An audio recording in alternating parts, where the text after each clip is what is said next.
किसान सम्मान निधि दी गई है। इसमें 75 लाख से अधिक किसान परिवार है। खाते में आज सीधे करीब 1600 करोड़ रुपए उनके खाते में पहुंच चुके हैं। ये किसानों को किसान सम्मान निधि, किसानों की जमीन खा जाते थे कांग्रेस के लोग, नीलामी कर देते थे तोजी तकाबी में। लेकिन किसान सम्मान निधि, हाथ खड़े करो जिन जिनको किसान सम्मान निधि मिलती है अपने सारे भाई बहन।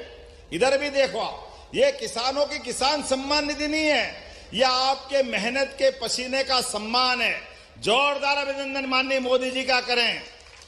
ये पैसा हमारे माध्यम से मोदी जी का आशीर्वाद आपको मिल रहा है।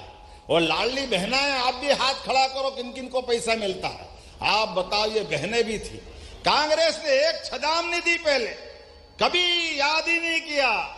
हम तो बहन, हमारी बहनों को सम्मान के साथ देखते हैं। रक्षाबंधन भी आनंद से मनाते हैं। रक्षाबंधन के लिए 250 अलग दिए थे, अभी 2 दिन बाद ये किसानों को तो राहत राशि दूंगा। जोरदार अभिनंदन करो पूरे प्रदेश के लिए। यह हमारी पार्टी जो कहते वो करके दिखाते। हमारी पार्टी के संकल्प पत्र को, एक एक विषय को पूरा करने का संकल्प हमने सबने लिया। तो जब आपसे बात कर रहा हूं तो ऐसे में राहत राशि के लिए जो आंकड़ा देखता हूं तो आंकड़े में चौंधिया जाती आंखें। वैसे मुझे जल्दी जाना था, लेकिन राजगढ़, शाजापुर, सीहोर 8 लाख किसानों के खाते में 8,42,000 किसान, किसको कहते हैं? जोरदार अभिनंदन करो अब सारे किसान भाइयों के लिए।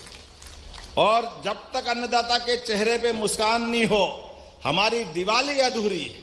ये त्योहार, अगर पेट में रोटी नहीं है तो काहे का त्योहार? इसका तो आनंद होना चाहिए। इसलिए हमने यहां पर 492 करोड़ की राशि दे रहे हैं। जोरदार अभिनंदन करो। 492 करोड़ की राशि। 40% किसान नहीं देगा, केवल 10% देगा है। और अपने प्रधानमंत्री जी ने एक योजना बनाई कि किसानों के खाते में सीधे 6,000 रुपया डाले जाएंगे। 2-2 हजार की 3 किस्तों में सीधे 6,000 रुपया। मैं चौथी बार मुख्यमंत्री बना तो दिल ने कहा, शिवराज पीएम साहब 6,000 दे रहे हैं, तू चौथी बार बन गया, 4,000 तू भी दे दे। तो मैंने 4,000 रुपया देना शुरू किए। लेकिन अब 4,000 नहीं, अब पहले पीएम साहब के 2,000 आएंगे, फिर सीएम के 2,000 आएंगे, फिर पीएम के 2,000, फिर सीएम के 2,000, फिर पीएम के 2,000, फिर सीएम के 2,000। अब 6,000 पीएम के आएंगे तो 6,000 सीएम के आएंगे। 1,000 रुपया महीना सीधे किसान के खाते में पहुंचेगा। बोलो, कभी कांग्रेस ने दिया था क्या? और लाडली बहना वाला मिला दो। 1,000 भैया का, 1,250 बहना का, तो 2,250 का हिसाब तो सीधे सीधे यही बन जाता है। और अगर 3 भैया और घर में 3 बहनें हुई तो कल्पना तो करो कितना पैसा आ रहा है। मेरे किसान भाइयों, ये भारतीय जनता पार्टी की सरकार है जिसने फैसला किया अपने किसानों को बिजली हो, पानी हो, सड़कें हो, बाकी सुविधाएं हो, भरपूर देने का प्रयास करेंगे, कोई कसर नहीं छोड़ेंगे।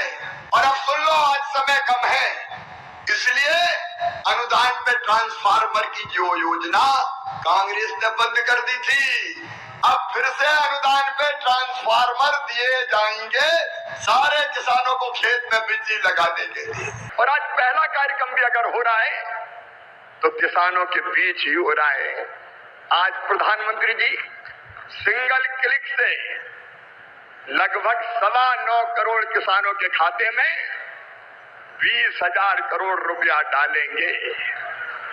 अब तक लगभग 3,24,000 करोड़ रुपया किसानों के खाते में डाल दिए गए हैं। इस राशि के साथ प्रधानमंत्री जी का किसानों की आय दुगनी करने का जो रोड मैप है, मुझे कहते हुए प्रसन्नता है। एक, उत्पादन बढ़ाना, सिंचाई की योजनाओं के माध्यम से नई तकनीकी का प्रयोग करके कैसे उत्पादन बढ़े, इसके लगातार इसका प्रयास जारी है।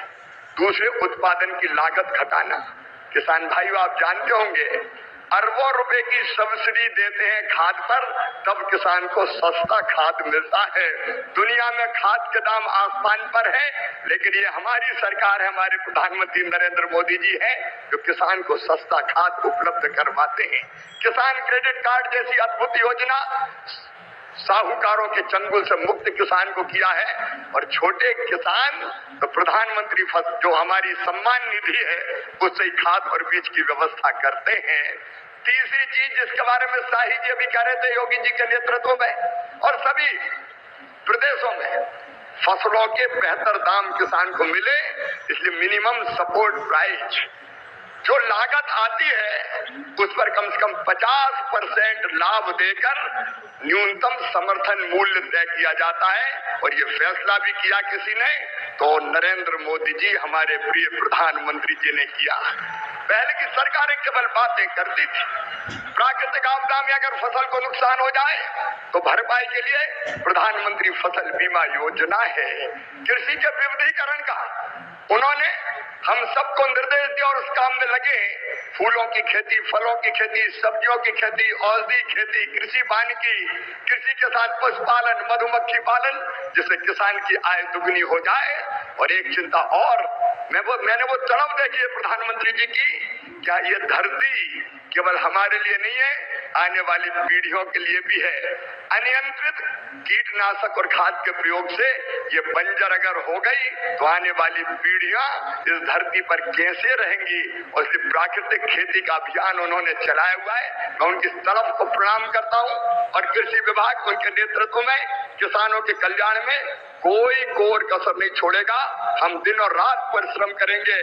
आज कृषि सखी, क्योंकि प्रधानमंत्री जी ने कहा है बहनों को लखपति दीदी। तो सभी किसान भाइयों का स्वागत है फिर से एक और नए वीडियो में, जहां पर आज हम बात करने वाले हैं सीएम किसान कल्याण योजना की 14वीं किस्त के बारे में, जिसको लेकर हम बात करेंगे कितने दिनों तक और किसान भाइयों को इंतजार करना पड़ेगा, क्या सरकार ने इसके बारे में कोई अपडेट जारी की है कि नहीं, और कौन कौन से जरूरी दस्तावेज कंप्लीट करना है जिससे हमारे पैसे नहीं रुके, और क्या कुछ गलती करने से हमारा पैसा रुक सकता है कि नहीं। तो सारी जानकारी आज की वीडियो में देंगे। तो चलो वीडियो को लाइक करके चैनल सब्सक्राइब करके बेल आइकन ऑन कर लेना, और अगर आप फेसबुक देख रहे हो तो वहाँ पर भी फॉलो कर लेना। सबसे पहले हम आपको बता दें तो आपको अपनी eKYC पूरी कंप्लीट कराने और जरूरी दस्तावेज पहले से चेक कर ले जिससे आपके पैसे ना रुके। और साथ ही साथ अब हम बात कर लेते हैं कब तक आपको इंतजार करना पड़ सकता है। जैसे कि आपको पता है पीएम किसान सम्मान निधि के पैसे आपके खाते में 19 तारीख को ही आ गए थे, लेकिन अभी तक सीएम किसान कल्याण इसके पैसे नहीं आए। तो मैं आपको बता दूं आपको ये साल तो छोड़ना पड़ेगा, आपको 2026 में जनवरी के महीने में या तो फरवरी के महीने में पैसे देखने को मिल जाएगा। ऐसा सरकार ने अभी तक कोई भी जानकारी नहीं दी है, पिछली किस्तों को देखकर अनुमान लगाया जा रहा है। फिलहाल के लिए आपको और दिनों तक इंतजार करना पड़ सकता है। जैसे कोई जानकारी निकल के आती है तो मैं आपको अपडेट दे दूंगा।